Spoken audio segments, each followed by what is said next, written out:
Saat pria ini memundurkan mobilnya, ia tidak menyadari jika di belakang mobilnya ada gadis kecil yang sedang terjatuh. Dengan cepat, pemulung itu menyelamatkannya. Pria ini merasa kesal, ia kemudian keluar dan melihat kerusakan bagian belakang mobilnya. Ia lalu menarik dan memarahi pemulung itu karena telah merusak mobilnya. Sang pemulung berkata jika ia hanya menyelamatkan gadis kecil tersebut, namun pria itu tetap tidak terima.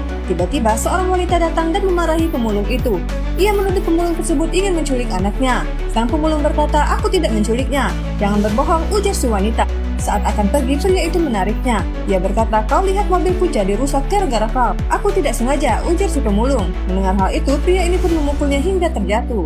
Ia tetap tidak terima mendengar alasan pemulung itu. Si wanita berkata, "Baiklah, aku tidak ada urusan lagi denganmu, dan mobilmu rusak bukan karenaku." Saat kedua orang itu sedang berargumen, gadis kecil ini memohon pada si pemulung untuk menyelamatkannya. Pemulung itu pun segera membawa gadis kecil tersebut pergi. Sementara kedua orang itu masih sibuk berargumen. Saat wanita ini ingin membawa gadis kecil itu pergi, gadis kecil itu sudah tidak ada. Ia pun segera pergi meninggalkan pria itu.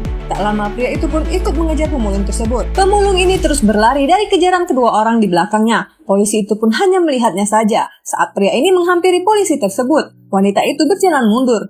Pria ini mengatakan jika pemulung itu telah merusak mobilnya dan menculik gadis kecil itu. Ia meminta polisi untuk segera menangkapnya. Kemudian mereka pun segera menangkap pemulung itu. Sang polisi meminta pemulung itu untuk berhenti. Kemudian mereka pun menangkapnya. Polisi wanita itu segera mengambil gadis kecil tersebut. Pemulung ini mengatakan kalau ia tidak menculik gadis kecil itu. Namun polisi wanita itu meminta rekannya untuk segera membawanya. Gadis kecil ini memohon agar pemulung itu tidak ditangkap. Sang polisi berkata, "Apakah ia mengancammu?" "Tidak," ujar si gadis kecil. "Lalu kenapa aku tidak boleh menangkapnya?" Si gadis kecil berkata, "Saat pria ini hampir menabrakku, pemulung itulah yang telah menyelamatkanku." Sang pemulung berkata, "Aku hanya menyelamati gadis kecil tersebut, namun pria itu memukulku hanya karena mobilnya rusak." Si pria baru menyadari jika ia tadi bersama seorang wanita, kemudian wanita itu tiba-tiba menghilang.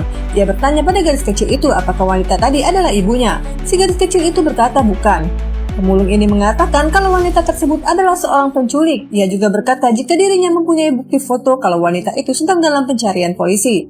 Saat polisi membukanya, si pria membenarkan jika wanita itulah tadi yang ia lihat bersamanya. Akhirnya wanita ini pun menemukan sang anak. Dia segera memeluk putri kecilnya sembari bertanya apakah ia baik-baik saja. Gadis kecil itu berkata jika ia telah diselamatkan seorang pria, dan pria itu adalah pemulung yang ada di sana. Kemudian wanita ini segera menghampirinya dan berterima kasih karena telah menyelamatkan anaknya. Sebagai tanda terima kasih, ia juga memberikannya uang. Pemulung ini segera mengambilnya, namun uang tersebut ia berikan kepada pria itu sebagai ganti karena telah merusak mobilnya. Si pria berkata jika ia tidak perlu menggantinya. Ia juga meminta maaf karena telah salah menuduhnya. Inilah akhir dari ceritanya.